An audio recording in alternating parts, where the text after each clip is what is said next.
continuously growing global health problem that poses major challenges, most especially in developing countries. Find out how this international distributor of innovative health products came up with a series of solutions to help increase a patient's chance to survive the odds.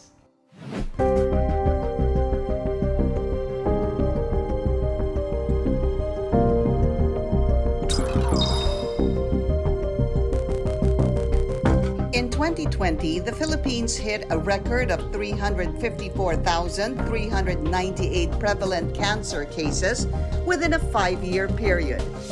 But because of poor access to health care, especially for people living below the poverty line, the advances and breakthroughs in cancer remain unattainable to many.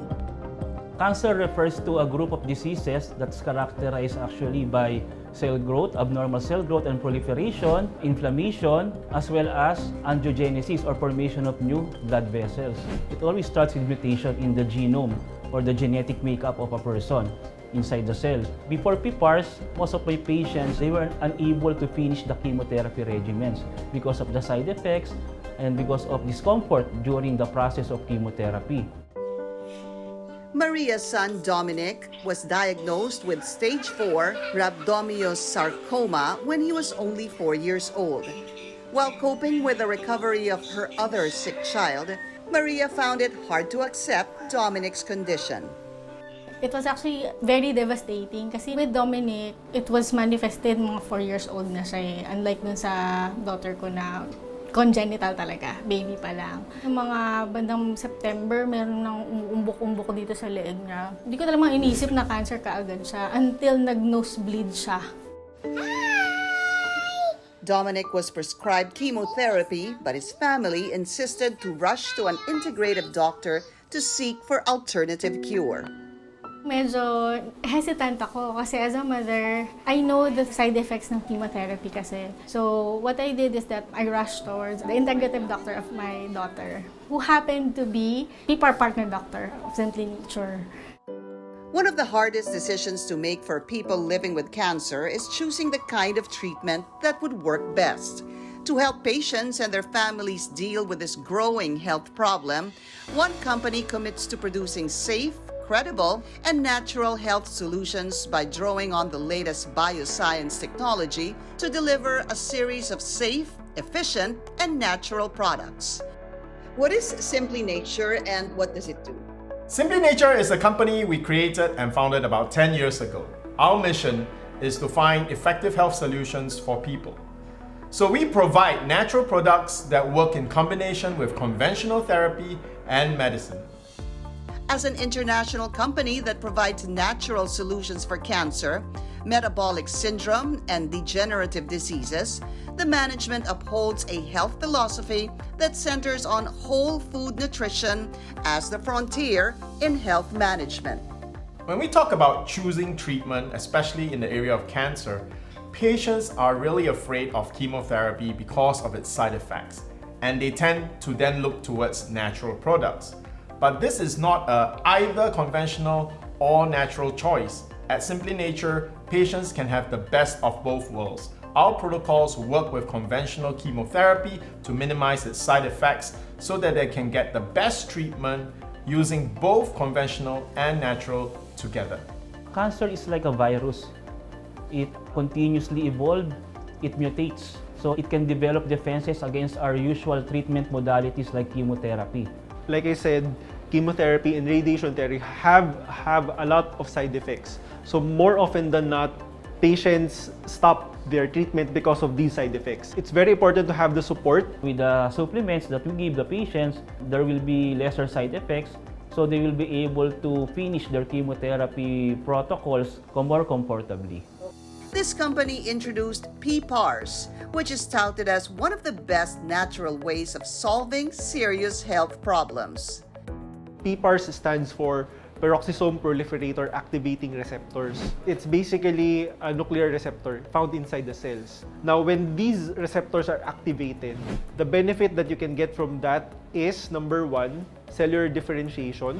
Number two, it's to promote fatty acid metabolism. If you have better insulin function, your blood sugar will naturally go down. And another one is to induce cancer cell death by modulating the immune system. As a sole distributor of PPARs, the company promotes its use to many reputable health institutions worldwide and actively organizes corporate health conferences and public health talks in Asia. Simply Nature PPARs is made out of a special strain of these types of microalgae. It is very effective by protecting the bone marrow. We maintain the integrity of the immune system of the patient, which is very important to prevent infections and to fight off the cancer itself. And also, Simply Nature PPARs is also very dense in nutrients so that the patient can recover faster because of better cellular healing. Sabi ko parang na-lead kami to an extraordinary and I must say amazing journey. I'm very proud of him. At a young age, na 8 years old, he believed that it's his purpose to siguro encourage other people then. We would like to really pay it forward with the knowledge that there's really like Simply Nature that can help people with cancer very much. When fighting cancer, living healthy is very important because it allows us to pursue what is important to us in life, and that's what it's all about. When we can help a patient move from being bedridden to getting up, to be lucid in thought so that they can have conversations with their loved ones, it gives the whole process of fighting cancer a whole new meaning. And that is what drives us at Simply Nature.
Hi everyone, it's back to school season and all the parents out there, I'm sure you're both excited but also concerned about your kids going back to school, mingling with their fellow friends and students. So today, I've invited Dr. Jansen to give you important advice about sending kids back to school. Doc, how do the parents protect their kids? Here are the things that we can do, okay? So we can do the things that we have always been doing for the past 2 years. Tell them to wear their mask and only remove them when they are eating and drinking or doing vigorous intensity exercise, okay, so that they don't suffocate. Okay, number 3 is to tell them to always wash their hands. Of course, more importantly is to get them vaccinated for flu and also for COVID-19. Okay, for COVID-19, Pfizer is the one that I would recommend. Okay, so aside from this, feed them a lot of fruits and vegetables. Okay, because here's the evidence that really a high amount of consumption of fruits and vegetables can do wonders for immune system. Okay, so aside from fruits and vegetables, again, exercise at least 60 minutes every day, and of course, sufficient sleep. Okay? So it's good. Don't stop your kids from running around in school and playing with their friends, especially running, right? So let them exercise. Doc, important question for all the parents out there. I'm sure every parent would want to supplement their kids, even if they don't supplement themselves. They will buy like vitamin C syrup and things like that because they're sending their kids back to school, face-to-face contact with other students. Doc, as a doctor and a lifestyle specialist, how would you choose and how would you recommend parents go about supplementing their kids? I would choose a whole food supplement. Okay, so by whole food, it means that the supplement that you're giving is in a whole food form, meaning it is unprocessed and unrefined. Fruits and vegetables, that was converted into a pill form. Okay? So, because sometimes you just can't get your kids to eat their vegetable. Yes, that's one thing. And of course, you want your supplement to have that antioxidant punch, no? So that you get the added protection. So is antioxidants the only thing you look for? I mean, that's usually what people see when they get a vitamin C plus zinc syrup or things like that. What other functions do you look for in a supplement when it comes to immune system? It should have an immunomodulatory effect. Wow, that's a Okay? big word, Doc. Yes. So what does immunomodulatory means? So immunomodulatory means that it makes our immune system smart. When it needs to kill off bacteria, it is vicious. But when it needs to tone down or when it needs to calm down, then it calms down immediately. Okay, so what are the supplements out there that has an immunomodulatory property? Okay, beta-glucan. Beta-glucan. Yes, Okay. beta-glucan is derived from mushrooms. So yeah, you can actually feed your kids mushrooms instead. Yeah. Okay, green leafy vegetables. Okay, your malunggay. Oh, malunggay. Yes. So There- malunggay supplement would be a good Yes, choice. it would be a good Or choice. you could make your kids' favorite tinola. Yes, you can just feed your kids malunggay. Okay, so I would rather choose something that I cannot still a whole food supplement, but something that I cannot get Cook. from a palengke. Okay. Okay, I cannot get from a market. Okay, that would be your microalgae. Okay, because microalgae, of course, you cannot just get it from the river, okay, or get it from the lake outright. You have to clean it. But microalgae are really Superfoods. they are superfoods. They are packed with antioxidants. It has an immunomodulatory effects, and they are really good.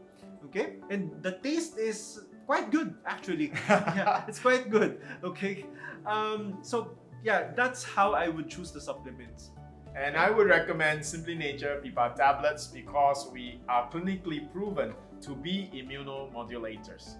So Doc, you for yourself and your kids, your future kids, you wouldn't just like get those isolated vitamins like vitamins, zinc, iron kind of thing. You would always advise a whole food supplement instead. Yes. Because in your whole food supplements, you have more than just the zinc, the vitamin C, the vitamin D, and the vitamin E. You have a lot of other good stuff. So with that, we wish you and your kids a great back to school season. CA markers. Mataas siya. Then, nung after 3 months, nung pag-take ko ng Simply Nature, doon, naging normal na siya until now. Kahit si Dr. Johan na gulat siya kasi biglang normal agad in just 3 months, nag-normal agad yung CEA ko. 1 year and 5 months, cancer-free. Dapat may food supplements kayo, like Simply Nature, na proven and tested ko na. Oh, talagang hindi ako pwedeng mawala ng Simply Nature na yan. 2019, I was being diagnosed a cancer of my uterus.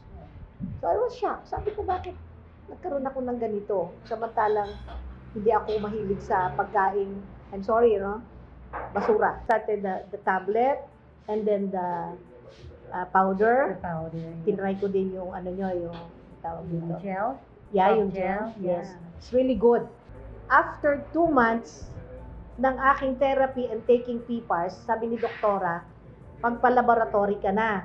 So, nung nagpa-laboratory na ako, praise God, 2 weeks ago or 3 weeks ago, lahat normal. To God be the glory. Salamat sa Diyos. Sa 2 months ko po ng aking pag-take ng PPARs, ako po ay cancer-free.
This is Dominic before he went for chemotherapy, and he took his very first vial of Simply Nature extracts that morning.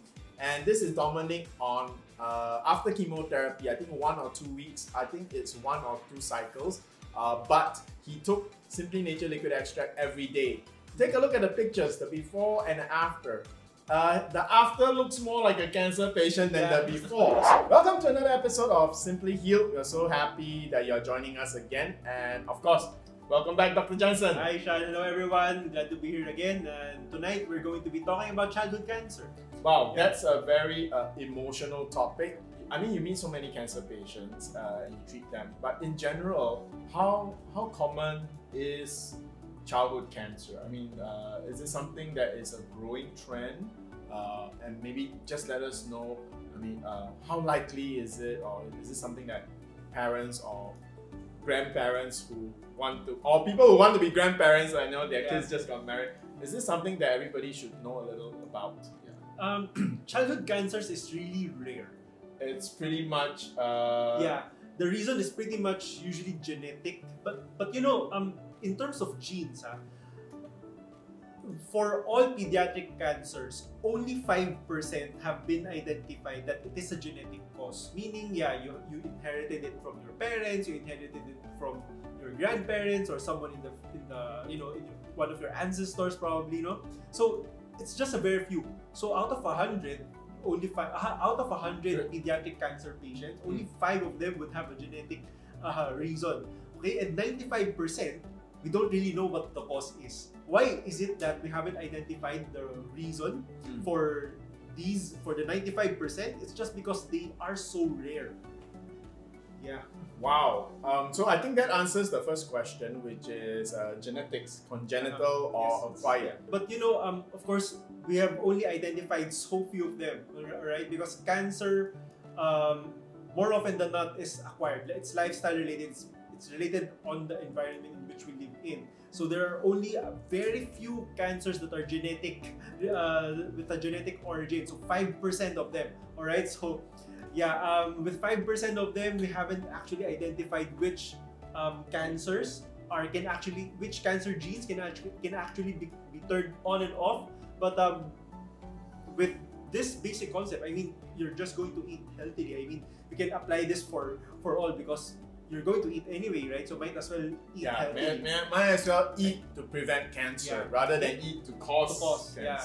So Doc, going back to the actual topic today, what are the most common types of cancer that kids go through? Yeah. Okay, so the most common cancer diagnosed in children aged 0 to 14 years is leukemia. Doc, sorry to interrupt. So just to be clear, what is considered a child cancer? At what age do you not become a child cancer? Okay.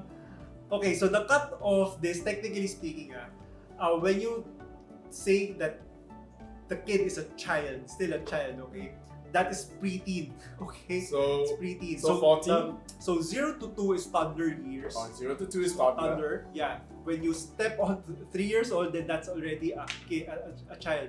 Until 11 or 12 years old. When that child becomes 13, then that's teen already, teenagers. Okay. So it's the way we pronounce the word, right? 12. The moment you add the T-E-N. Then that's the Okay. Okay, so technically that's how they were able to separate. Okay? Separate. All right. So going back. So with this, I actually overlapped. I overlapped the infants, the toddler years, and a little bit in the early teenagers, okay? So the most common cancer diagnosed in this age group, 0 to 14 years, is leukemia, still leukemia. Okay. Next is brain and other central nervous system tumor. So the central nervous system involves what? The brain and the spinal cord. Which very leukemia-like also. The same area. And then the last one is lymphoma. So those are the 3 most common cancers diagnosed in this age group, right? So Doc, what are the treatment options available for kids? Okay. And Doc, I think once you highlight that, we will want to know specifically, like, chemotherapy. And we always worry, kids are growing. Yeah. So is this going to scar them for life? Is it Yeah, going to affect their health? for Yeah. life? Later we're going to touch on that, but yeah. Let's do an overview first. An overview first of the different treatment modalities and their impact on the kid's life. Okay, so first, let's go to the different treatment modalities that we have. Okay, so for pediatric cancers, since they are so rare, okay, the treatment modalities that we have are going to be limited more on the conventional treatment modalities. So number one is surgery. Number one, if you have a tumor, you remove it. Okay. As long as if you remove the tumor, it's not going to impair the function, the physical health of the child so much. Okay, then you can remove it. That is the best option. Okay, remove the headquarters of the tumor to prevent metastasis. Okay, so number two is chemotherapy. Okay, so for chemotherapy, especially for pediatric cancers, usually they have more cycles, more sessions for a longer period of time. So why is it like this? No, it's different from adults. For adults, you only have 6, 8 cycles. Yes, 6, 12 cycles. Dominic had like 30. 30 plus. Yeah. Yes. Why is it the Yeah, case? why is it the case? Yeah, it's because kids are still growing. So their cells are replicating very fast. So if they have a cancer, their cancer cells are also replicating their very cancer fast. cells are also replicating very fast. And as a treatment, you need to be able to overcome the rate of growth of the cancer. That's why you need more sessions, you need more cycles for a longer period of time. So next is radiation therapy. Yeah, radiation therapy is needed specifically for leukemia patients. Now, the way we do it is to combine chemotherapy and radiation therapy. But usually, radiation therapy is used if the child is not responding to the chemotherapy already. Okay, so radiation therapy is mainly used to prevent recurrence. And there are certain types of pediatric cancers where chemotherapy is not effective. Okay, it's the only radiation therapy that will produce benefit. Okay, the next is immunotherapy. Immunotherapy for pediatric cancers can be applied. Okay, so you basically use the immune system of the child to kill off the cancer. Okay, certain types of immunotherapy or targeted therapy, it can work. Okay, so immunotherapy is actually better to use versus chemotherapy. Less damaging. Yeah, it's less damaging, it's less toxic, and you preserve the integrity of the immune system of the child. The only drawback is the cost. Yeah, the only drawback here is the cost because immunotherapy, since it's a new technology, so would it be like? I mean, based on the numbers in my head, it seems like it's at least 5 times more expensive. Yeah, I believe so. Yeah, I believe so. It's at least 5 times, probably 3 to 5 times more expensive. No. So next is stem cell transplant. Okay, so for patients who have received multiple chemo, radiation therapy, like kids with leukemia. Okay, so that's the main goal. I mean, for leukemia, we're going to have a webinar a separate webinar for leukemia. So stay tuned for that. But just to give you an overview, one of the treatment modalities which are really very effective for kids who have leukemia is chemotherapy, and usually they respond really well with chemo. But the problem is if you kill the bone marrow so much, you sterilize the bone marrow so much, then the immune system will be compromised. You can have anemia. You replenish the way you help the patient recover is to replace the killed off or the sterilized bone marrow by giving the patient stem cells or bone marrow transplant. Okay, for that matter. So those are one of the treatment modalities. So as you all have realized, these treatment modalities are quite morbid for a kid. Yes, I mean for adult we are already worried. So for a kid, for kids, the parents must be very burdened by this. Yes, yeah. What can they do? Yeah. So number one, you have to be aware of the possible side effects. Of the possible side effects and how you're going to take care of the kid. I mean, it's going to still be you who's going to take care of the kid, right? So number one is physical health. So yeah, if your kid is undergoing chemotherapy, then there's a concern of infectious diseases. Okay, so it's really very important that you don't risk your child so much with Dirty dirty environment. So it's very important that you keep your house clean. Okay, number one, and of course your lifestyle will also be affected because you cannot. You have to maintain proper hygiene as well.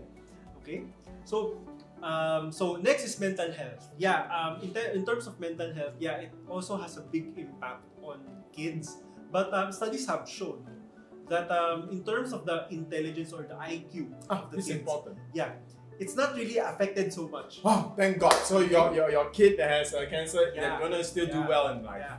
But in terms of coping capabilities, kids can cope better than adults. Okay. Yeah, so that is That's the good news.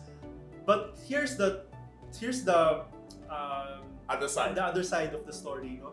So kids who undergo these types of treatments, when they reach their teens or when they reach their adulthood, then the risk for depression, post-traumatic stress disorder, the risk is higher.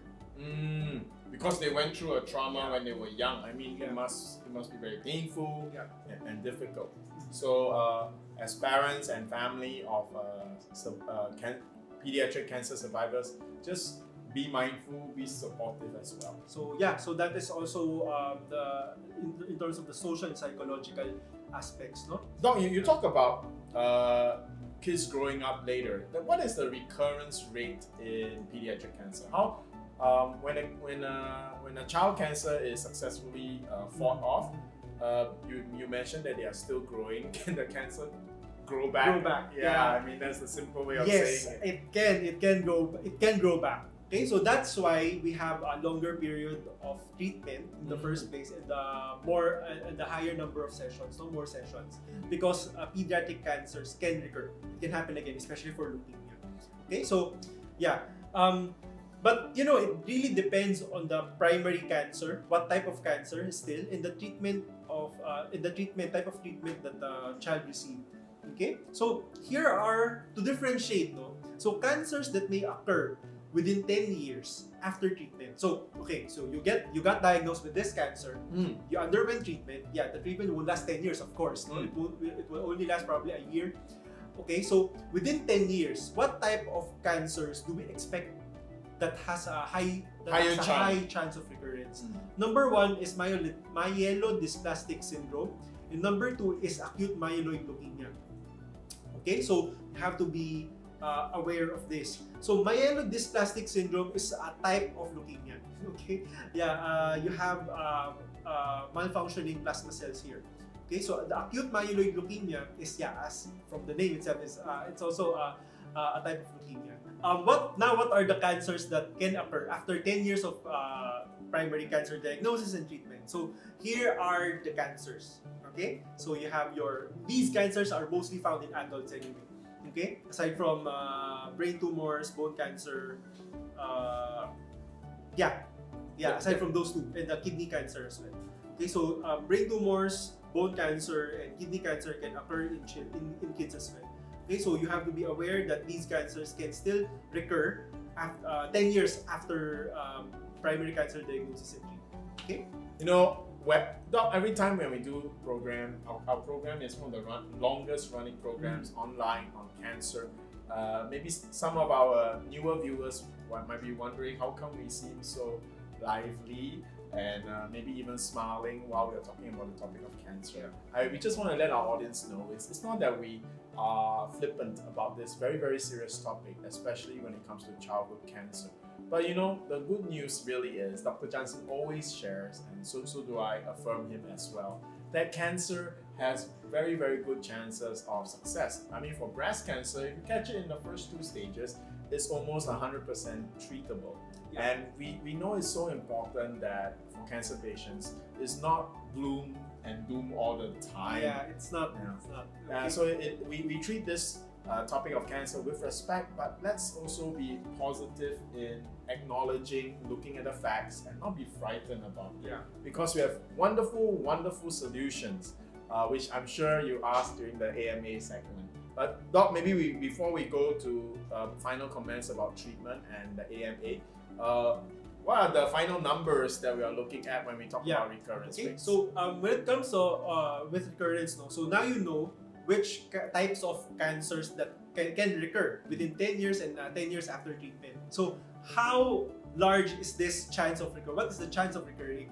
It's really small. Okay. After diagnosis, 4.4% of pediatric cancers can recur by 10 years. So isn't that worth smiling? Yeah, it's On? so small. It's only 4.4%. Yeah, it's only right? 4.4%. And after 20 years, okay, so this is when you become an adult already. So imagine Dominic. Yes. Yeah, he underwent multiple treatments, right? Right now, when he was 4 years old. Yeah, so after 10 years, when he's already 14 years old, so 4.4% chance of recurrence. Yeah, 4.4% chance is a lower chance than COVID-19 with comorbidities, right? Okay. Yeah, when he is my age, okay, 20 years later, no, 6.2% chance of recurrence. So still quite small.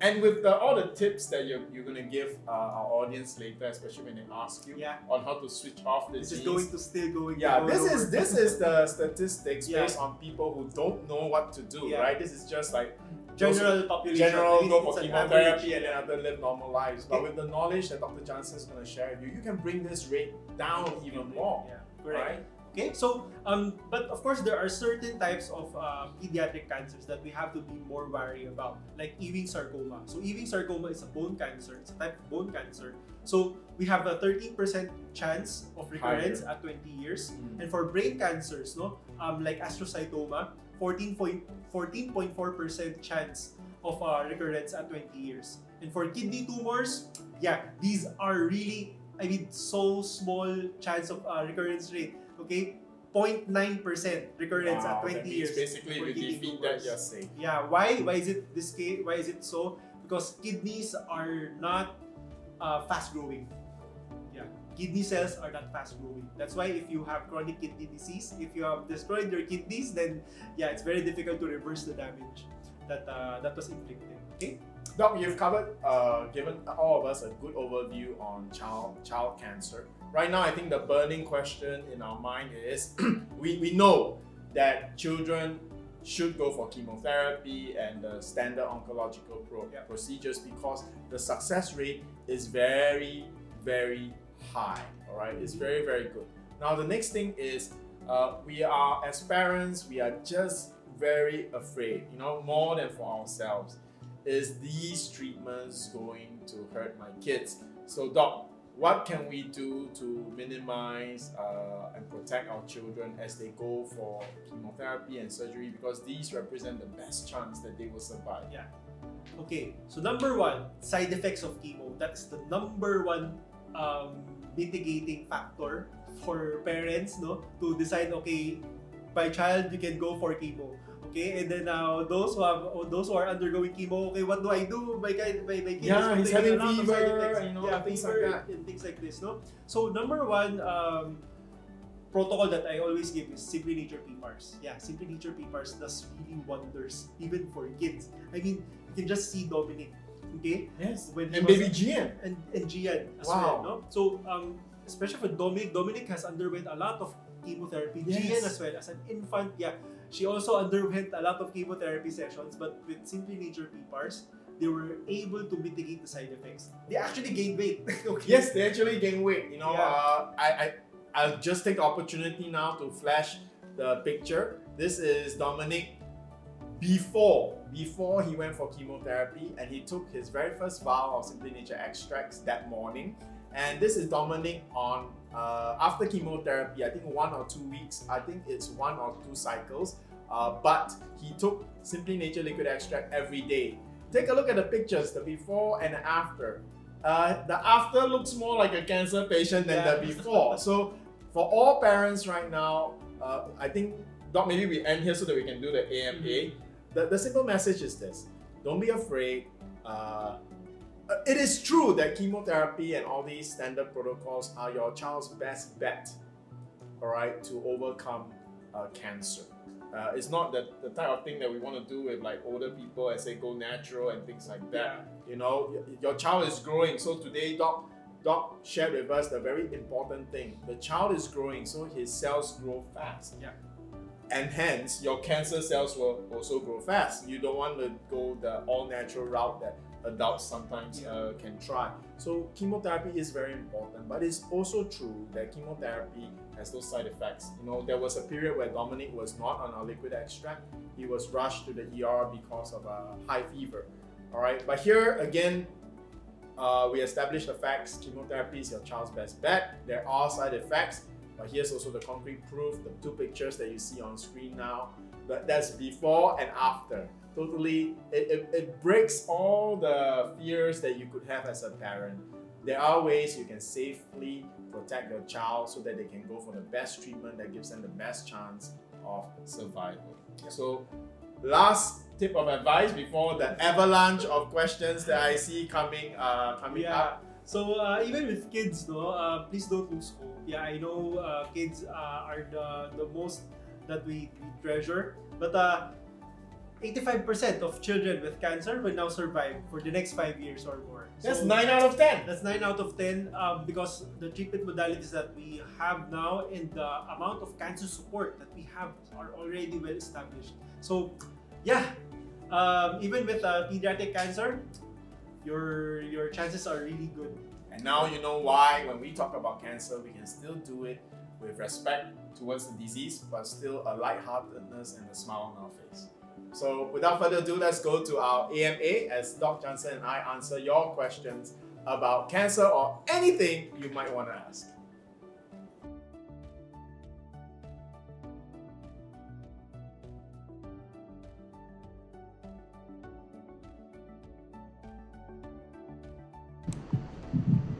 Hi everybody, good evening. Thank you so much for joining us tonight in another episode of Simply Heal webinar brought to you by Simply Nature.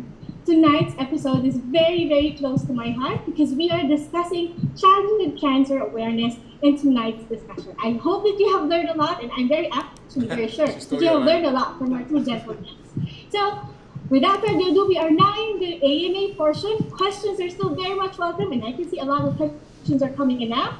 I'd like to call on our PFARS expert from Singapore, Mr. Sean Lim, and of course our lifestyle medicine doctor, Dr. Jansen and Calalan. Good evening, Dr. Good evening, Dr. Jansen, and good evening, Sir Cha. Hey, hi everybody, welcome again. Thank you for joining us on another episode of Simply Heal, the longest running cancer forum in Southeast Asia, or maybe in whole of Asia. Yes. We've been doing this for almost 2 years now. All right, we've answered thousands of questions over the last 2 years, and I just want to thank all our regular viewers. It's amazing that we have regular viewers viewing again and again. It's like they're about to become oncologists. All right, so yeah, hi Doc. Hi, hello Sean, hello everyone. Happy to be here again. Glad to see everyone. So I see some regulars here. Hello to you. I already see some questions. Let's begin. Right, thank you, sir. Thank you, Doc. Right, coming from Miss Florence Jane Mariano, is there a greater chance that the child can be cancer-free than adults? Yes. It's because children are still growing. So there's a big chance that the cells that have become cancerous or that have become malignant, they can rehabilitate, and become healthy cells again. So for comparing the survivability of childhood cancers and adult cancers, of course, children has a better prognosis. Although, of course, they would have to undergo treatment because if not, then if it's stage 4, the survivability is not good. Okay? So, yeah. Sir Khan, would you like to add on that? Okay, so we continue. Alright, another question from Ms. Lilibeth. Can this PFARS help manage the side effects of chemo? Yes, of course. Actually, Simply Nature PFARS liquid extract has been studied together with certain chemotherapy drugs like cisplatin, oxaliplatin. Okay, and these two chemotherapy drugs are quite the side effects are quite bad. Okay, patients usually lose hair, they feel nausea, vomiting, their immune system can decrease because cisplatin and oxaliplatin are bone marrow toxic. Okay, and the Simply Nature PPARS liquid was found, no, to protect the bone marrow and reduce the toxicity in the bone marrow. So yes, it can be quite effective, especially if they are given together. Yeah. So actually in our program, we would like all our viewers to please share with their friends and loved ones, especially those undergoing cancer treatment, because for many years, for decades now, everybody's always concerned about the side effects of chemotherapy. And that has also in part given chemotherapy a bad reputation, right? And that many people would want to go for a natural treatment just to avoid chemotherapy. However, that would not be a good idea if you are going through a 4th stage aggressive cancer. And for some cancer types like breast cancer, there has been so many breast cancer patients over the years that there's so many patients. In other words, they really tried it on so many people, and they refined the chemo drugs and immunotherapy drugs. They are so effective for specific types of cancer. So it would be really sayang, a shame, if any cancer patient avoided chemotherapy because of the general impression. So what we really want to show everybody here especially is that we found effective protocols to pretty much negate or mitigate all the most of the worst side effects from chemotherapy, and that makes your choice of cancer treatment to be more. In fact, I just did a conversation, a taping with Dr. Jansen for a doctor's forum, which means it's a program designed for doctors only. It's actually a webinar, it's not a live show like this. And we were talking that chemotherapy has been, our combination has made chemotherapy very, very much more acceptable. And Dr. Jansen shared how some cases, oncologists actually reduce the number of chemotherapy they originally prescribed, because in combination with Dr. Jansen and his protocol, the patient did so well that the onco reduced the number of chemotherapy that he was planning to do with the patient. So I hope everyone gets encouraged by this. And for all cancer patients, it's always great to have more options, more powerful tools for you to fight cancer. Thank you. I couldn't agree more to that. Okay. Another question coming from Ms. Anna with Just. A while ago, the question was, can PPARs manage the side effects? Now the question is, can PPARs cure or treat the cancer directly? Yes, actually, there are a lot of research or studies that are coming out recently. So it's not just what we are observing with my patients, no. These studies came from around the world actually. So a lot of scientists are studying this, and they found that it's really true. The results are consistent. PPAR agonists like Simply Nature PPARs can actually even shrink the tumor, stop the growth, reduce the metastasis, shrink the tumor, and then stop it from regrowing. So you can just imagine, okay, how effective this is, no? Especially when it is combined with the current treatments that we already have. So it is effective if we give it together with chemo, together with radiation therapy, together with immunotherapy or targeted therapy. Okay. Yes, in fact, just to add to Dr. Jansen, because I'm more on the research side, is that PPAR agonists are actually the target of oncological research for treatment of cancers. And that's also actually, Doc, that's actually quite in line with the vaccination of cancer that you talked about with me. Because PPAR is a transcription factor, so it works on the mRNA level. Yes. So yes, PPAR agonists in general, the synthetic ones, are being researched by many pharmaceutical companies to be oncological agents. That means it's going to be used for the treatment of cancer. Our PPARs at Simply Nature is actually completely 100% natural. So so there you go. You have the natural this time even before the synthetic, right? So yes to that question.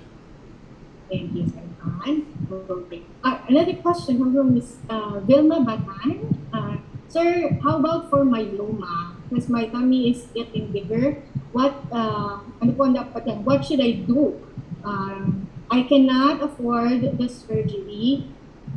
What are the other solutions? Okay, for myoma, if surgery is out of the question, no, if surgery is not an option, then definitely Simply Nature PPARs. But you have to fix your lifestyle as well, especially the food that you're eating, because that can make the myoma worse and it can cause even more myomas to come out.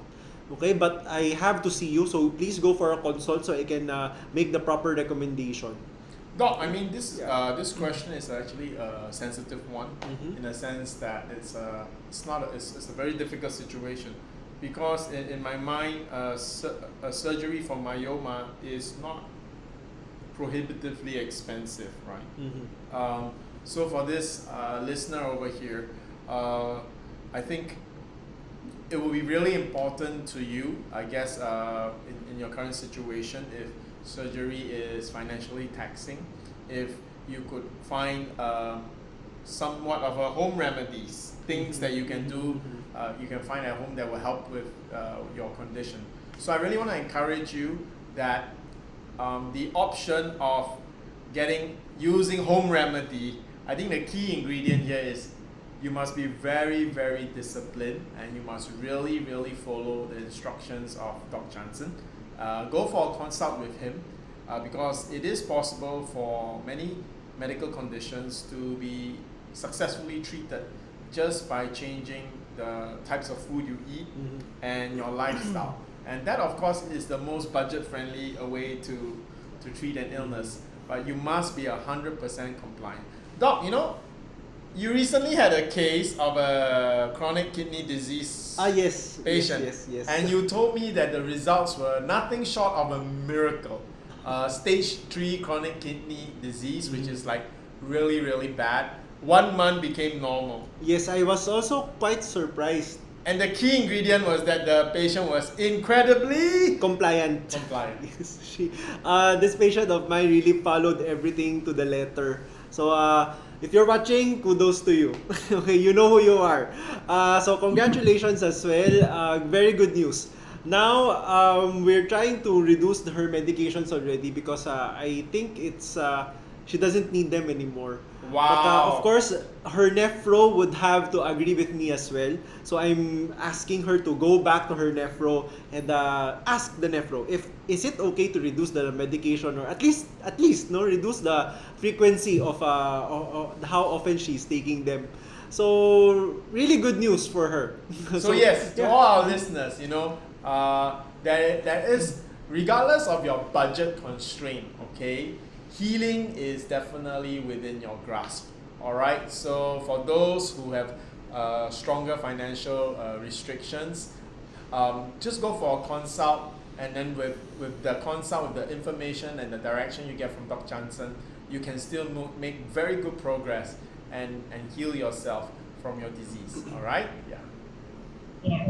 Thank you, sir. Thank you, Doc. Another question. This question was sent to us privately by our patient. So the question is, sir, how about for patients in remission? What is the best food?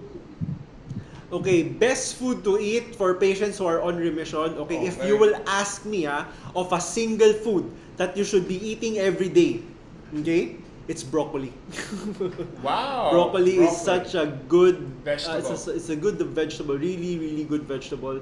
In fact, as even a superfood, no. So there are a lot of studies that have been done already with broccoli, and yes, I can tell you with conviction, it can stop the growth of cancer. So you see, eat broccoli, and there are now many great recipes with broccoli. You can do so many things with broccoli, so tasty. At least it's not Brussels sprouts. Or beetroot. Beetroot is a harder vegetable to eat. It's not as really? Very earthy flavor, right? Okay. But broccoli is delicious. Broccoli is quite good. Just some light salt on broccoli with some garlic, shallots. Wow, wonderful. Yeah. But there's a special way to prepare broccoli so you get that anti-cancer nutrient. Okay, so you don't destroy that anti-cancer nutrient. So if you want to ask what it is, yes, please go for a consult. Okay. Okay. I'm guessing you you steam it or you quickly broil it. Yeah. Don't fry your Don't fry. vegetables, right? Don't fry. your vegetables. I'll give you a Hint. A hint. Okay. You have to wait before you cook. Okay? Oh, that's interesting. I I know the answer. Yeah, All right. so I actually give that to all my patients who go for a consult as a freebie, So it's part of the protocol that I give to patients, down to how you cook the vegetable. Wow, that's very interesting. Down to that Doc. detail, yes. Okay. Doc, you have to share this secret. So maybe in next few episodes. Next few episodes, yeah, okay. Ask this question again, and I will force Doc Jansen to share the secret of how he cooks broccoli. Okay. It's actually, sir, a very good point because, of course, the topic tonight is about childhood cancer. Of course, the registrants are relatives of the patients, of the kids. Okay? And as what Dr. Jansen keeps on telling us, everybody's involved when someone gets cancer at home. So it's a good point that this question has been brought up. Thank you. Thanks for the one who asked this question. Okay, another question. Are majority of cancer among kids genetic? Most of them, yes. Most of them. Those which are not genetic in origin can be acquired from maternal infections. Okay? But they are also quite rare. They're quite rare. Because not all infections can transfer, or not all viruses can transfer from the mother to the baby. There are some types, like HIV. Okay? However, if that happens, then of course there will be other symptoms already present when the child is born. Okay? So not cancer immediately. Alright? Childhood cancers, especially those infants that are born with tumors, with cancers, most of them are because of genetic reasons. So another one can be because the mother is smoking, the mother is drinking alcohol during pregnancy, or probably taking in some illegal substances, okay, like cocaine or heroin. So with these things, of course, cancer in the kid or in the infant can occur, okay, but most of them is genetic in origin. Okay?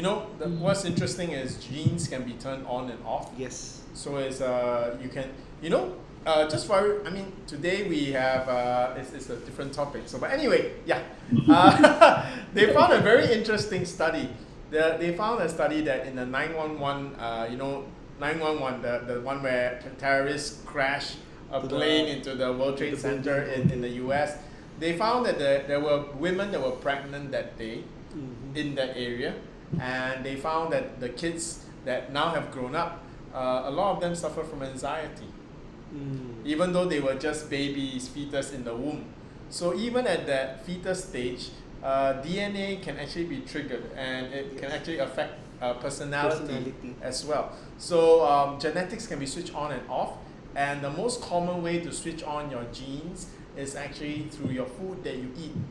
All right, so even if you have cancer genes in your family, if you avoid the foods that switch on the cancer genes, you could have, your aunt could have breast cancer, your mom breast cancer, your grandmother breast cancer, but you can avoid it by not switching on that breast cancer gene in your body. And how do you do that? By taking the right lifestyle. And the general advice is, if you have so many cancer patients in your family, the best thing you could do for yourself is, number one, turn to a plant-based whole food diet. That would eliminate your risk by a big margin.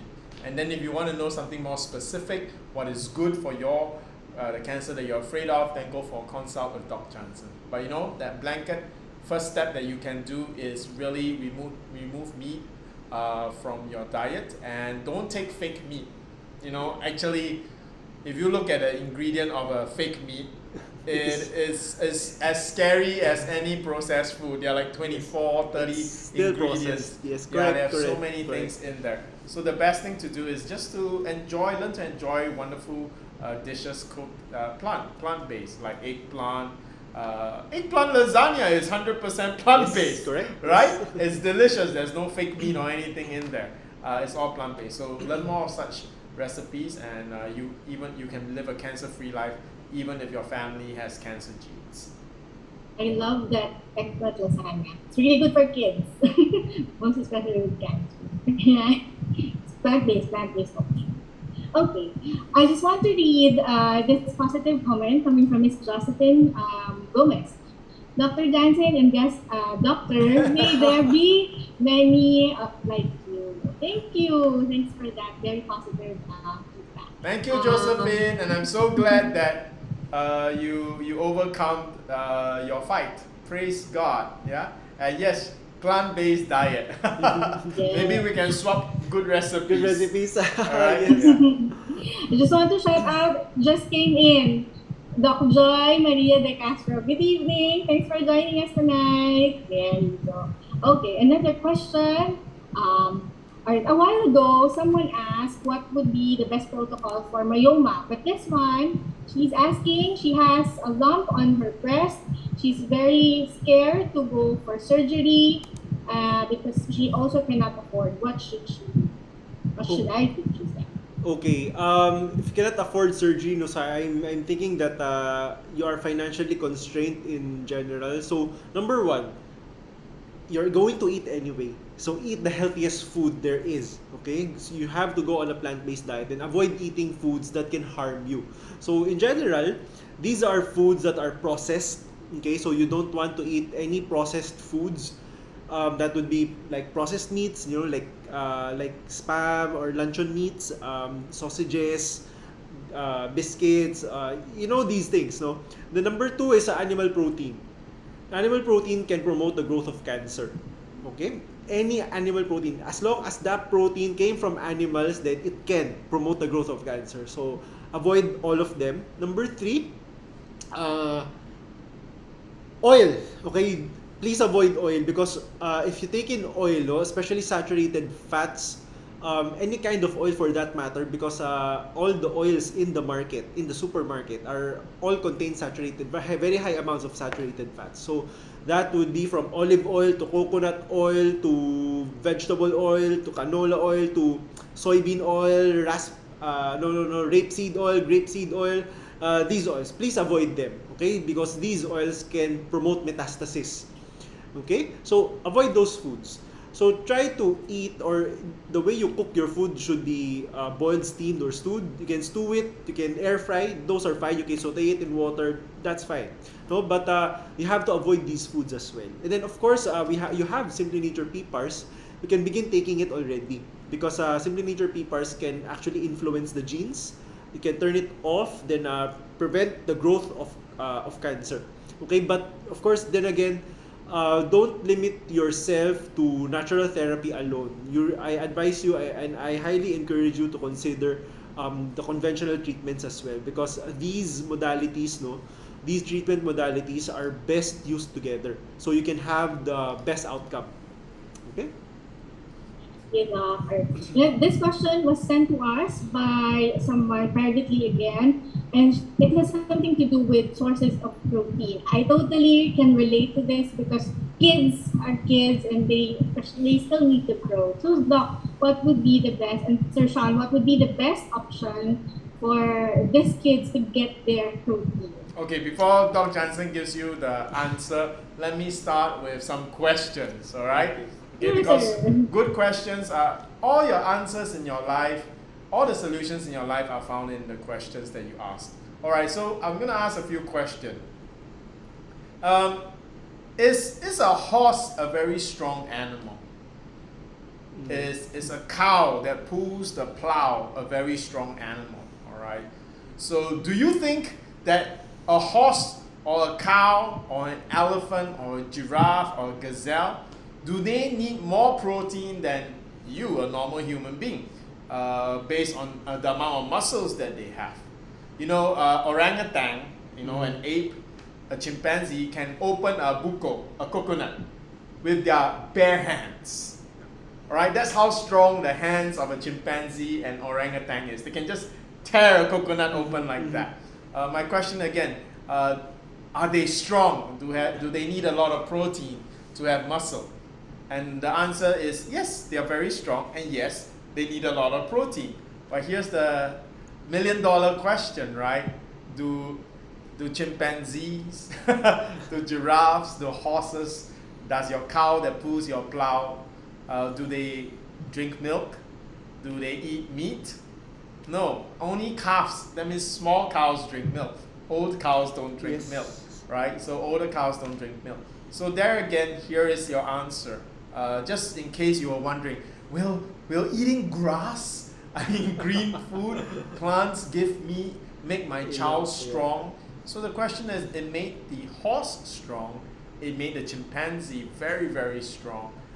So it has what your kid needs to grow up big and strong. Yes. So, Doc, you give them the actual prescription. But in fact, the largest animal that have existed on Earth, the dinosaurs, the largest dinosaurs are in fact vegetarians, right? Yeah. They are so big, so strong, even stronger than the carnivorous ones.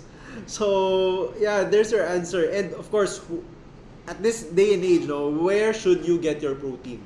So the plant foods that has the highest amount of proteins are your legumes. So legumes, that's your beans, nuts. Mongo Friday. Make it Mongo every day. Yes.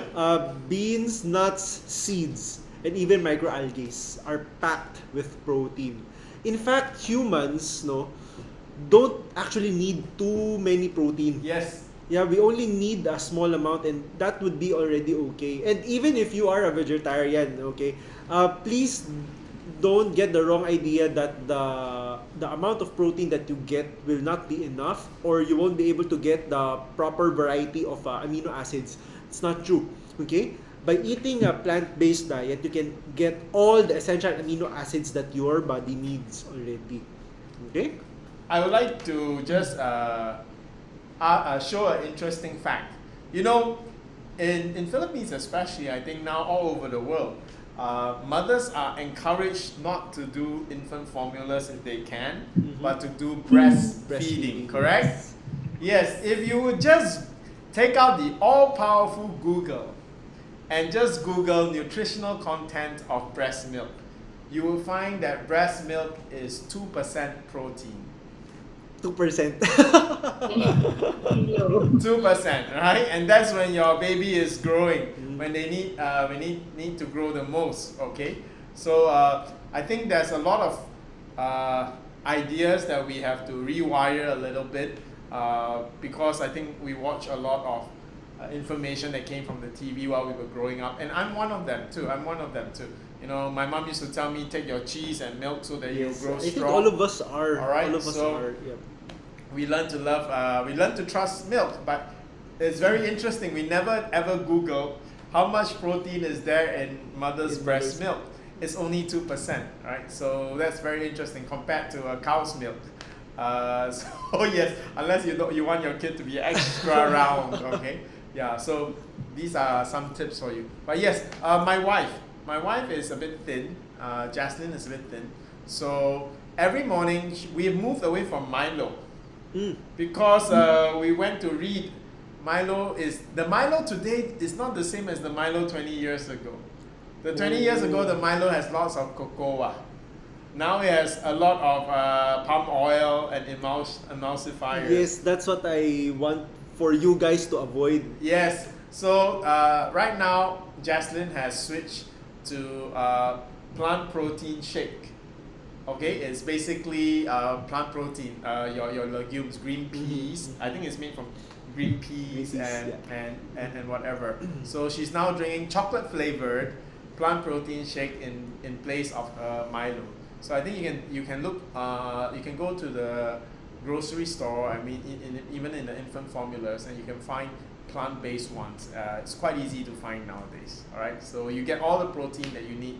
And if your kid is no longer on formula, instead of giving them a chocolate drink in the morning, you can get them used to the plant-based chocolate drink, and they're gonna get all the protein. This has as much protein as whey protein. You know what the bodybuilders? Yes, so plenty of protein there. Thank you. Those are really good suggestions. Having, if the cancer patient is a kid, it's extra it's extra difficult, to feed the patient because kids are quite picky, right? And the options that you have given, I hope that the parents of our cancer patients out there have been given that great idea that they can still feed their kids in the best way possible. Okay? For all the parents out there, if your kids are not under 5 years old and they start taking PPAR tablets now, most of the 5-year-olds I know who take PPAR tablets can actually chew PPAR tablets. That's because they've learned to enjoy the taste of PPAR tablets before they learn to enjoy chocolate candy. So so actually kids have a very healthy taste bud.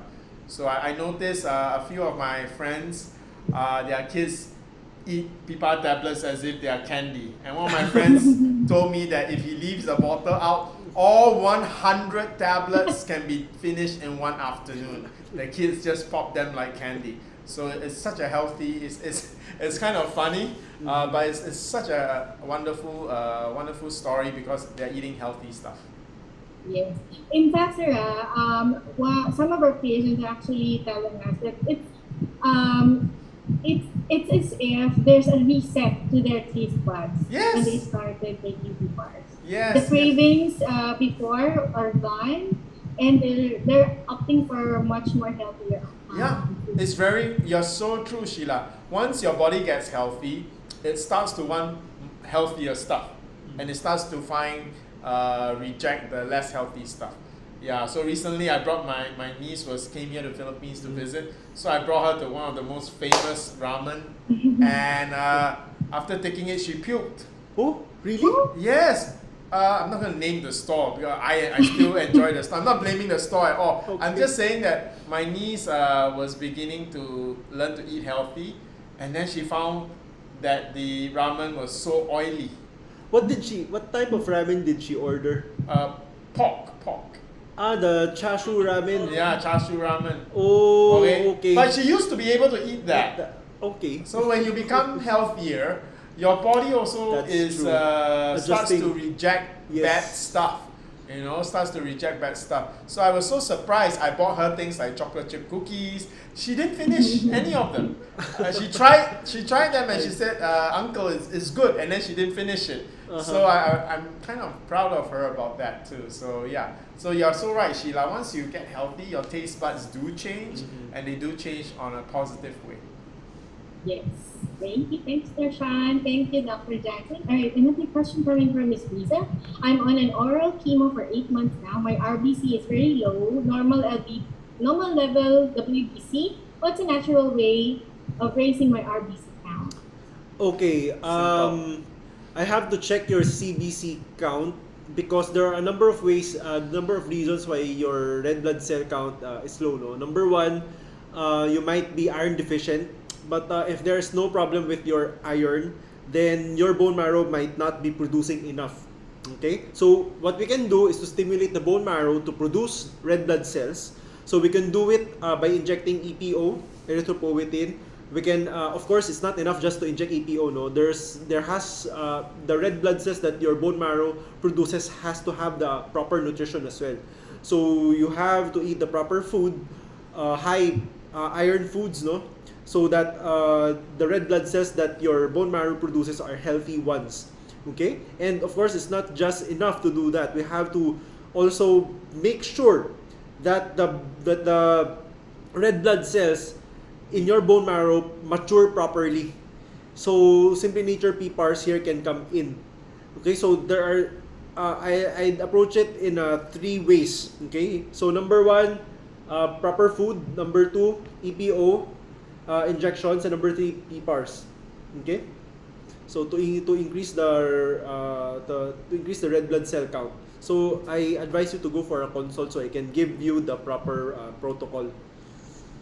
Yeah. Thank you, Dr. Jansen. Okay. Another question coming from Ms. Sonia. What Simply Nature product can best replace erlotinib the natural way? For more than 1 year now, I take it 1 tablet. Thanks. Oh, erlotinib. Rather than substitute it, I would advise you to take erlotinib together with Simply Nature PPARS Plus. Actually, erlotinib is a type of targeted drug, no? It's used for targeted therapy. It's a tyrosine kinase inhibitor. So this type of immunotherapy drug or targeted therapy drug works really well with Simply Nature PPARS. It has a synergistic effect. Thank you. Our viewer here, Miss Jocelyn, is very participative and very Yes. We will be happy to write an introduction to your recipe book. All right. Yeah. Thanks. But we have to try your recipes first. All right. We have to try the recipes first. Yeah, I see some comments here asking for how to consult. We have placed the link on how you can schedule for rescheduling for consult with Dr. Jansen Calalan on our comment section. Okay, and of course, just before we go to another question, I'd like to greet my VIPs, which I'll be seeing very, very soon next week. Miss Judes, Miss Marlene, Miss Cora Nazarate, thank you for always watching us here. And of course, our avid viewers, Miss Lily Neo from Malaysia and Miss Lily from the Philippines. There you go. Thank you so much for always watching us. Okay. And to our new viewers, I just want to say that there's a special deal that Simply Nature does with Dr. Jansen, which is that whatever your consult that you pay, it can be used as a consumable. That means it can be credit towards any protocols that you may purchase from Simply Nature. In essence, that makes your consult free. All right. So if you are planning to start on, you're curious and you're planning to start on Simply Nature products, why not go for a consult? Yeah. Thank you. All right. Another question, interesting one. Is there a possibility for the cancer of my kid to be inherited by his kid in the future? Yes, there's a possibility. Okay, it's this way. Okay, so please listen carefully, because this may sound complex to some of you. Okay, so your kid developed cancer. Okay, so why did he develop cancer in the first place? It's because of the genes, right? So now, since his genes already has this cancerous property. Now, of course, these genes can be passed on. Okay? So, of course, once he already has this propensity to develop cancer. Okay? So, let me also tell you that kids who develop cancer, okay, in the future when they are adults already, they are more likely to develop cancer, another type of cancer as well. Okay, so it's already embedded in their genes. So when they have their own kids, so in the future, they can also pass that gene to their kids. Okay? Now, how do we prevent this passing on of genes? Okay? So before your kid has a kid, okay? So before you have a grandson, it's very important that your kid, has to live properly. He has to live very healthily. He has to have the proper environment so that the genes that got his that led to his cancer in the first place gets deactivated. Okay? So that when it is already deactivated, he passes on the deactivated gene already. Okay? So don't wait the time when he or she is already an adult, already in the marrying age. Then that is just the time that he tries to live healthily. Okay? So it might be too late already because we still do not know how fast these genes get turned on, turned off when you live properly. But of course, in enough time, these things can happen. Okay? Because how do I know? Because so far, the study that has been developed right now, they did the study in a period of a year. Okay, a period of a year. And they still don't know which third got turned on, turned off. So they only have a map, no? They only have a genetic map. So the studies need to be done. More studies need to be done. But here's the thing. Although there's still a need for more studies to be done, but this is the thing that we already know. Genes can be turned on and off if you live healthily. Okay? If you live poorly, then yeah, bad genes or those genes that tend to produce cancer can proliferate or can be turned on. Okay, so please live healthily. Plant-based diet, exercise, sleep well. Okay, Yes. yeah. And learn to forgive. Yes. Don't have bitterness. Negative emotional- emotions will definitely breed a cancer as well. Mm-hmm. So yeah, I think tonight, since we are talking about pediatric cancer, I think this topic is really coming up again and again, which is genes can be turned on and off. I think I hope this is something new. I hope this is something new to a lot of us that are watching today. So it's good news. It doesn't matter whether your family has this illness or that illness. That does not doom you or condemn you to be also sick. You can avoid it. It can be in your genes, but you can turn it off. And how do you do that? By living a healthy lifestyle. And what is a healthy lifestyle? A healthy lifestyle is having a predominantly plant-based whole food diet. And that's the biggest factor. So if you can get that, you are in good territory. As for me, Doc, I'm not 100% vegan like Doc yet, but I can tell you, after knowing Doc Jansen and after embarking on this journey, I eat like 300-400% more vegetables than I used to. Okay, and I'm more watchful now. I used to drink soft drinks. I drink zero soft drinks now for more than years. It's been years, and then I've managed to cut out cold water from my life. When I go out to restaurants, my wife will give me a dirty look, but that's when I have my glass of cold water when I'm outside. Okay, but at home I've learned to drink room temperature water, and I used to drink my coffee or frappuccinos, right, in Starbucks. Right now, all my teas and drinks are all hot. I've learned to drink warm drinks instead of cold. So all these things are the changes I've made, and I encourage everybody, you can too. And it's still delicious. Hot coffee is delicious. A hot mocha is nice. It doesn't have to be a cold mocha. Yeah. It's a good point. We get this question a lot. Mom Beth and Miss Jen here in Simply. We get this question a lot, Doc and Sir. Is coffee okay to be drank by our cancer patients? Depends on what you mix it with. Yeah, okay. If you put dairy in there, it's not good, alright? Okay, but black coffee is, right? Okay, here's a fun fact, okay, for everyone, those who are coffee lovers, okay?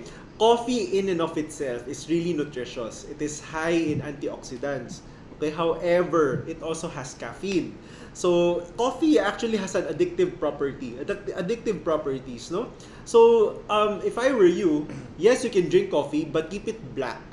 Okay?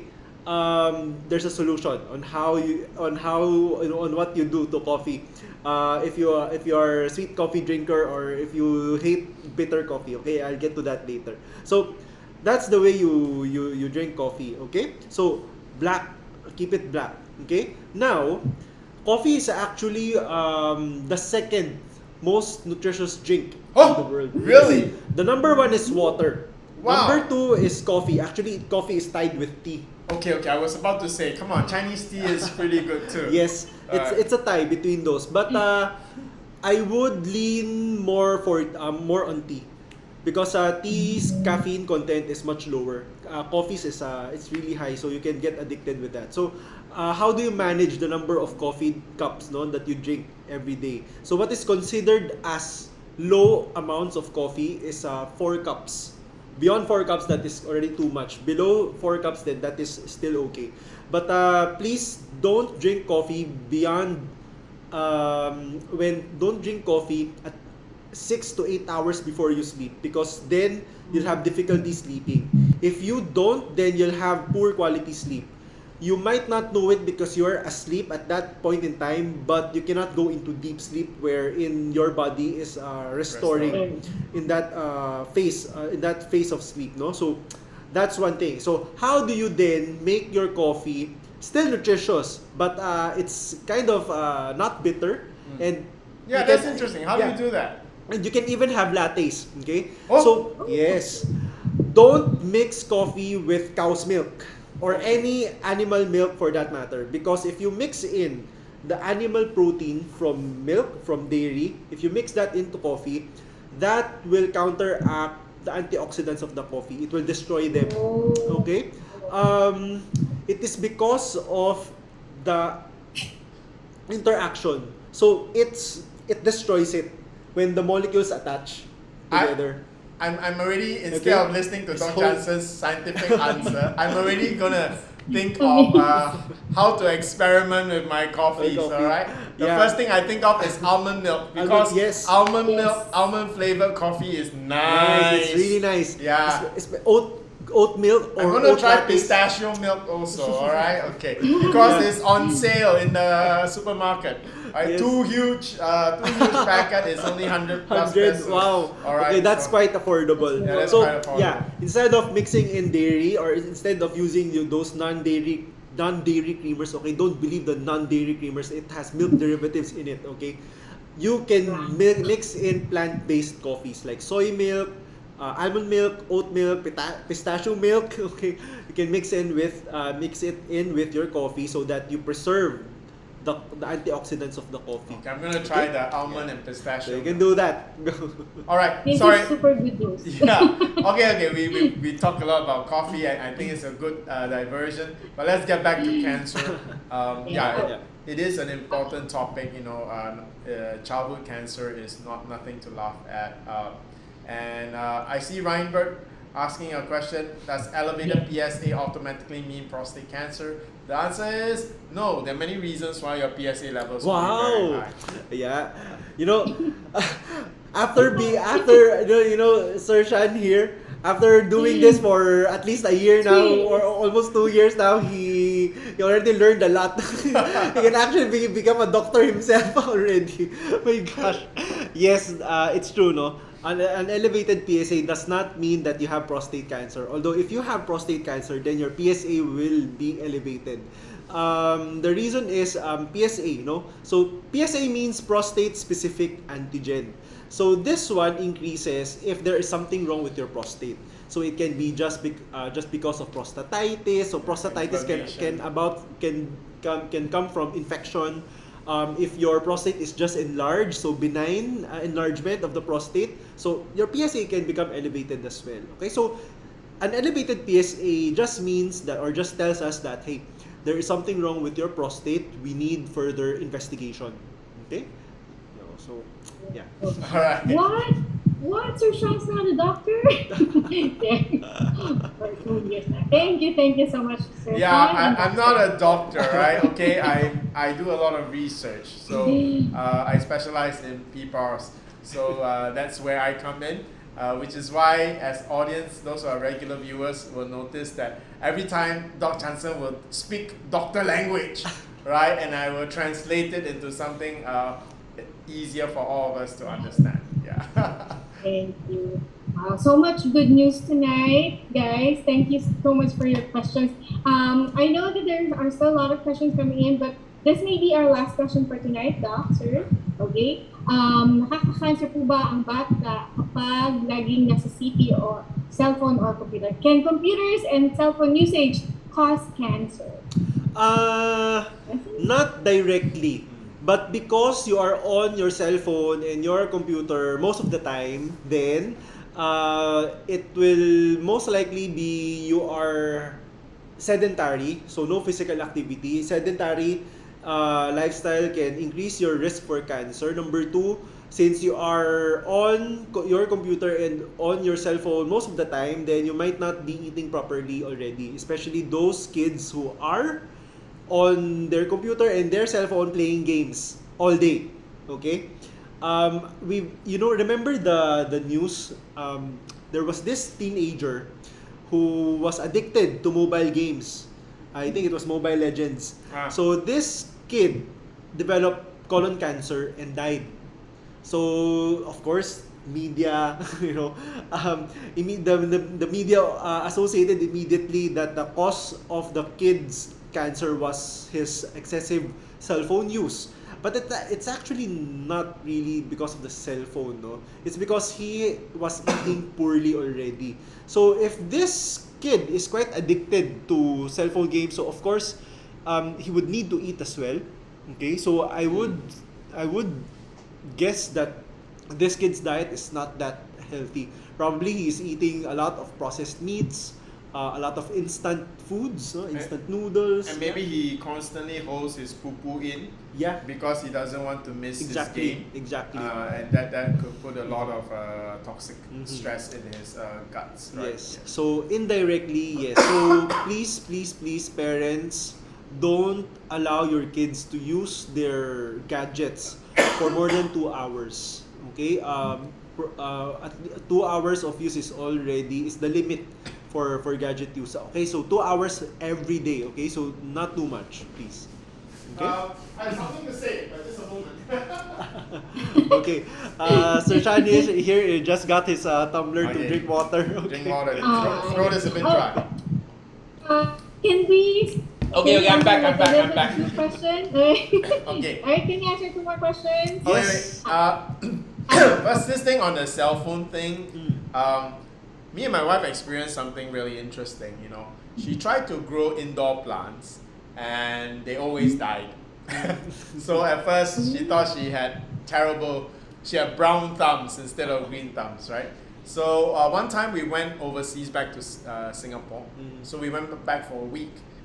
We turned off our Wi-Fi router because we were not in town. When we came back, even though the plants were not watered, the plants were growing well.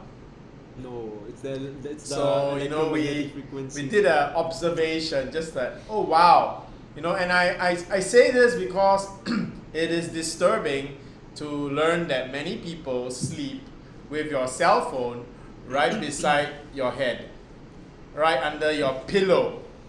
Okay, that is not good. Okay, that's absolutely not good. This is almost like putting the radiation beside your head. Yes. For 8 hours non-stop every day, year after year. Even if mobile phones are safe for usage, doing something like that, you definitely increase a certain risk of something happening. So, and also all electronics emit positive ions, and that negatively impacts your ability to rest and your cells to be healthy. Do remember that the human body is an electrical circuit. So that is why when we come into magnetic waves, they do affect us. Families who grow up near high tension wires, many of their children are autistic or have learning disability. So we are an electrical circuit, there's a current running in us, so we don't want to disrupt it. So it is advisable that in your bedroom, don't have a lot of electronics. So my wife and I make sure that our phone is either off or put more than an arm's length away from us. Okay? This is so that you just minimize, your body is resting at night, you just minimize all this radiation. You can't eliminate it completely because your neighbor's Wi-Fi router might be on, right?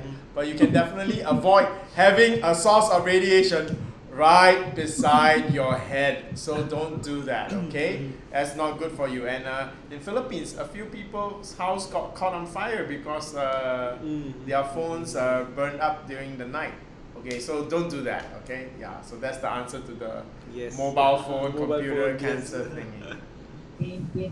And you've also, previously, I think both of you have also mentioned that apart from physical, it also affects emotional aspect of kids. So there. Thank you, Doc. Thank you, sir. Just 2 questions. Just in, okay? Okay. Coming from Ms. Rachel, in CKD patient, Doc, how can anemia affect the patient? Oh, okay. Pretty bad because if the patient is anemic, then the patient can have weakness. Okay, the patient can feel dizzy. Of course, if the patient is dizzy, then it's dangerous because the risk of falls is quite high. Okay, and of course, if the patient is anemic, the patient's heart will work double time. It's because the patient, the brain, no, senses that there's not enough oxygen that goes to it. So what will happen is it will try to compensate by exerting more effort on the heart. So it will tell the heart, okay, you have to pump more blood so that I can get more oxygen, so I can function. Okay, so if that happens, then remember this is a CKD patient. So if the heart works double time, okay, so the CKD patient's blood pressure might increase, and if the blood pressure increases, that might also be detrimental to the kidneys. Okay, so it's really very difficult to treat CKD patients because everything has to be controlled, or everything has to be maintained in a very tight in very tight parameters, okay, or very tight boundaries. The blood pressure cannot be too high, it cannot be too low as well.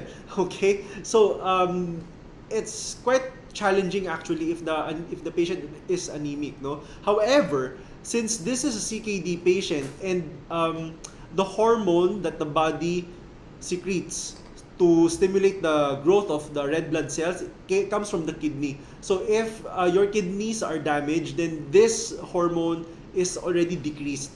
Alright, so if it is decreased, then there will not be enough power to create more red blood cells. So this is quite a challenge. So mostly for CKD patients, we use a weekly injection of erythropoietin to increase the red blood cell count. But of course, relying solely on erythropoietin injections over time might not be sustainable, because most CKD patients, actually the dosing of erythropoietin increases over time. So that's actually one of the sad news about this. Okay, so early on, it's really very important to control this immediately and to prevent this from happening. And of course, prevent CKD from happening in the first place. Okay, so yeah. Yeah. My simple advice: take your PPAR tablets regularly. All right, that's the foundation to keep you on a healthy path. But it's only a first step. All right, so it's like when I started this journey to be healthier, I was a carnivore. My only vegetable is the potato, in the form of French fries. Okay, so look at Dr. Jansen's expression, right? Obviously he thinks that's not vegetables, all right? That's potato chips. Okay, but you know what got me kick-started, what was easy to be regular with, was to take my PPAR tablets. And as I got healthier, it got easier to eat salads. I learned to enjoy broccoli. I love broccoli very much now. Instead of mashed potato now, I have mashed cauliflowers. Wow, it's a lot healthier than mashed potato. Tastes almost exactly the same. All right, yeah. So there, I found out better ways of eating.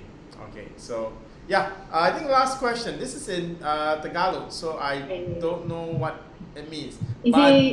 I'm guessing, is it safe to take Cleansing Plus all the time or something like that? If you are pregnant, Buntis is pregnant. Is it safe to take Cleansing Plus if you're pregnant? Yes, it's quite beneficial as well. Not only safe but beneficial. So one of the troubles of pregnant women, it's because of constipation. Okay, and of course, if you're pregnant, you cannot exert too much pressure down there because yes.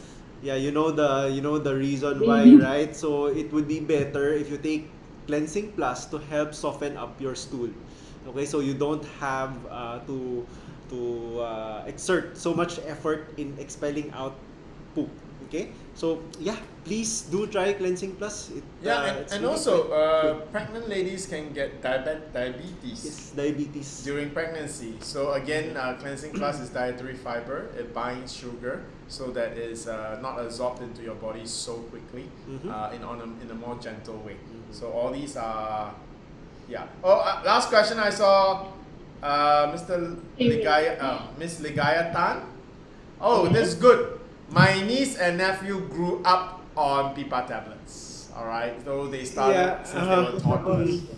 Kids allowed to take PPARs. I actually have a patient who is an infant who takes PPARs. Infant, okay? So it's really safe. Yes, and I actually have clients and patients that came up to me. They made a most incredible claim.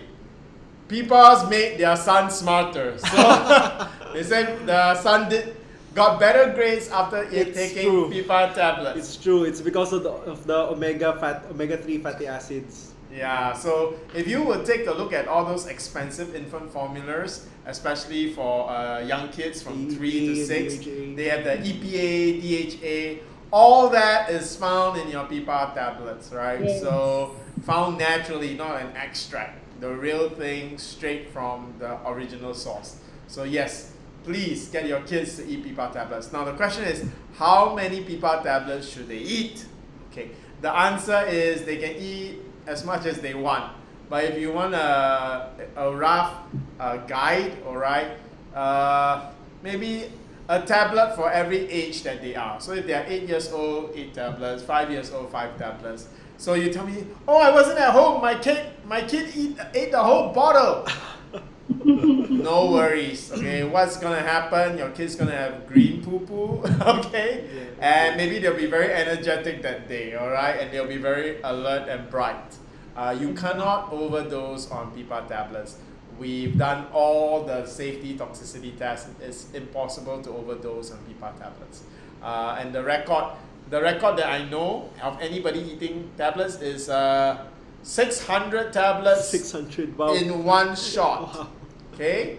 It's not a person, it's my dog. Okay? My dog managed to get into my personal big industrial bag of tablets, okay? And you understand, right, that my dog is only 1/6 or The weight of a human 15% of my weight, yet he ate 600 tablets. When I came back and after scolding him because that's a lot of money that he just ate, very expensive, right? His eyes were bright. He was very energetic for the next few days. So yeah, absolutely nothing negative happened to my dog. It's so, like saying, give me more. yeah. Okay, to tell you guys a horror story, I mean, for those of you who are on PPAR protocol, that's not the most expensive thing my dog ever stole from me. One day I came back. I don't know how a dog can open a PPAR jar, but he actually opened my jar of PPAR powder extract and licked the whole thing clean, and it was a new jar. So those of you who are on PPAR jars, powder extract, you know what I mean. I was so angry. Okay, but you see, if your dogs eat PPAR tablets, they are smart enough to open the jar. Okay, jokes aside, I hope you guys enjoyed tonight's little conversation. We did go off topic a little, but I think we also enjoyed the little sidetrack. It is a heavy topic about pediatric cancer, but the good news is Sheila right in front of you has a son who is a cancer survivor. I don't like the word cancer survivor. It sounds like, how about we say cancer victor, right? Yeah. I mean, everyone is a cancer survivor. Yeah. So no matter, as long as you're alive, you're a survivor. I mean, come on, it's from the word itself, right? Every cancer patient is a survivor, okay? Yeah. But if you have won against the battle with cancer, so if you're on remission, then you're a victor. Yeah, victor, or maybe easier is champion. Right? Yeah, so I see Dominic, and he's the one that encouraged me so much that yes, you know, and to anybody out there who has kids who have cancer, just be encouraged through the wonderful testimonies and success stories like Sheila's son Dominic. Yes. Are those your final words already? Yeah, those are my final words already. Dr. Jansen?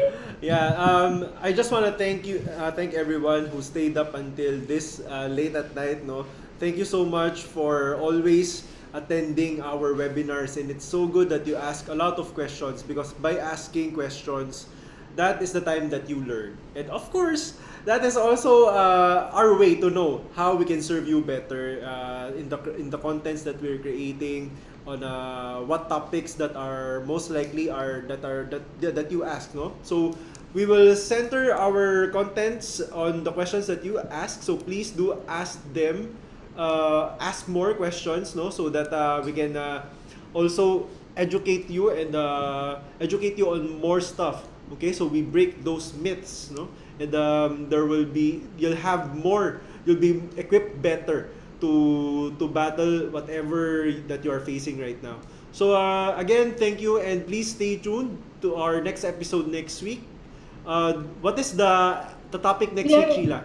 We are starting the series of our blood cancer webinars. Oh, quite interesting. So everyone, please do attend. Leukemia. Leukemia. Oh, we're going to talk about leukemia.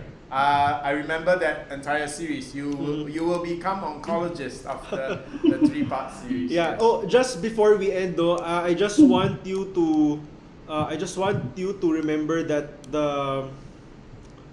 Oh, okay. So it's not yet the leukemia series. So before we go to the leukemia series, we're going to talk about cancer diagnosis first. Oh yes, this is also a very good one. Very important, okay? Yeah. So what's a CT scan? What's MRI? Yes. Yeah. Okay, very important. So you get familiarized with the terms that they use on these imaging reports, so that you'll have an idea what they mean. But of course, even if you get to learn all of these stuff, best to go for a consult so that I can explain to you the proper I can tell you the proper information. Okay, so please stay tuned to the next episode because it's quite interesting. Okay, so hi Lily. You were so quiet tonight. I didn't know whether you were here. All right, okay. Yeah, and happy Mooncake Festival. I hope you didn't eat too much mooncakes. Yeah, it's super high in calories. All right. Okay. Thank you, sir. Thank you, Doctor. Just a few reminders, okay? Thanks so much for inviting them, Dr. Jansen and Sir Chan, for our next webinar. But before the webinar next week, coming this Wednesday, September 14th, I am very excited about this because we are going to see for another time our VIP patients and clients via Zoom. So I hope that you'll get to enjoy that event next week. See you. And of course, like I said a while ago, this topic is very, very close to my heart. We are really led to an amazing journey together with Simply Nature Peoples. I'm very, very thankful and blessed to have that experience. So I really hope that my fellow patients out there who are also taking care of their cancer patient kids, I hope that you were encouraged and given hope, because Simply Nature, in line with their Childhood Cancer Awareness Month, is also in the hope, all right, and in the hope of helping more children, not only here in the Philippines but in the whole world, to be treated and healed from cancer. So there you go. Thank you so much once again, everyone, for joining us tonight, and really hope to see you once again next week and with other weeks to come here in Simply Healed, because here in Simply Nature, we are always with you from start to heal. Thanks, everyone. Good night, and God bless you all. Good night.